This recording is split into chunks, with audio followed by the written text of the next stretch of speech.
It's a beautiful Saturday morning. This is Autohaus Z. And I'm Grant. We're at the Racers Line in Concord, California, and we're having a dyno day today.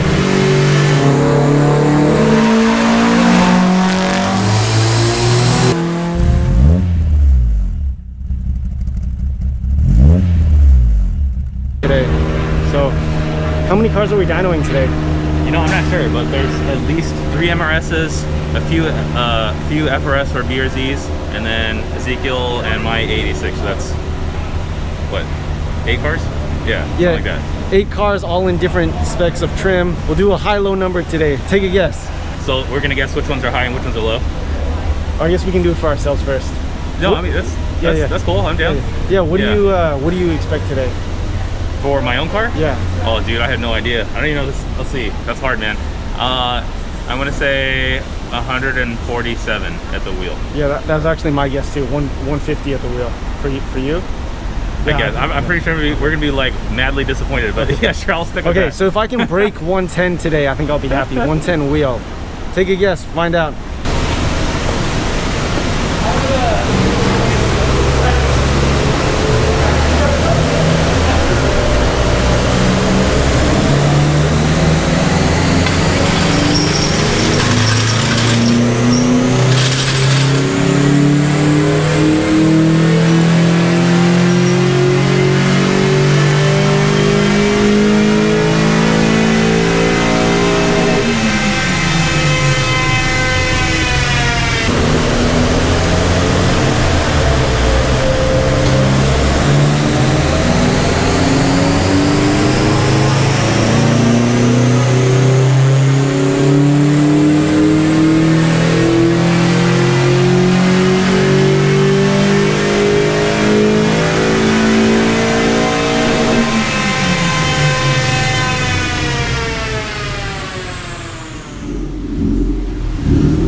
We got Joe M Racing here. We just got his car off the dyno and then T-Rod MR2.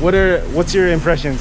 So the impression is we both have healthy 1ZZs when you're looking at peak numbers. What is interesting to us, and we knew kind of going into it, is the difference in where the torque and power is being made right now. We both ended up about 130 wheel, which is pretty solid for a more or less stock 1ZZ. The difference is there's a big difference between torque at 4,000 plus RPMs between my motor and Tony's. And it could be the difference in mods. Tony's car is the MAF mod, which spaces the OEM MAF out, plus drop-in yellow Celica injectors. So versus me just having AEM intake and gutted cats. We both have gutted cats, the gutted pre-cats, because that's a problem.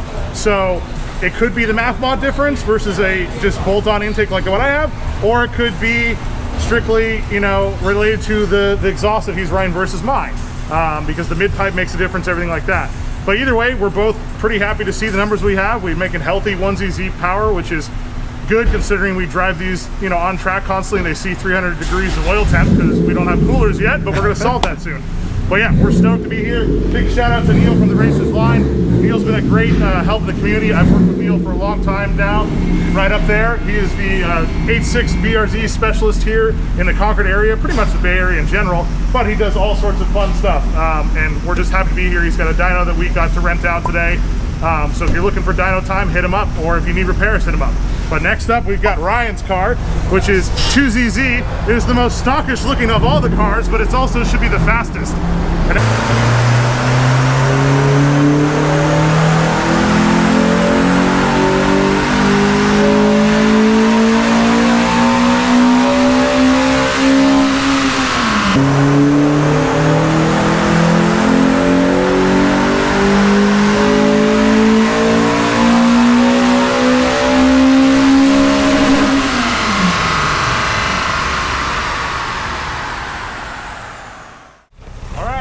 Interesting. think. We've never dynoed this thing before, so let's see. All the other cars are running a little higher than they were hoping for, so maybe it'll do better than I was expecting. Yeah, I think 166 is the number to beat. 166? Yeah, 166. Right. If I hit 145, I'm happy, honestly. It's gonna be loud as shit in a second.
All right, looks like I'm up.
I'm happy. I'm happy enough. Like, really flat tire, man.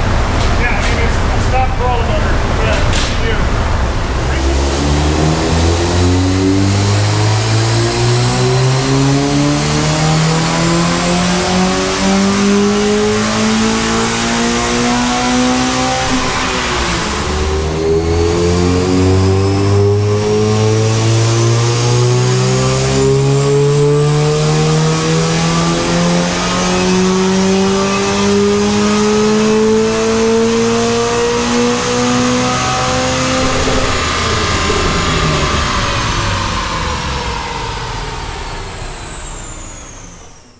Alright, so we're here with the owners of the other two MRS cars, and we're here to talk about some impressions. What did you guys think about the dyno so far?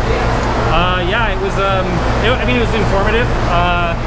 You know, I didn't really know what the car was making, especially it's fully stock on the engine. So, you know, when it's fully stock, you just kind of don't know. I saw some numbers on the internet, and it kind of matched what the numbers on the internet said. So, no surprises, which is good.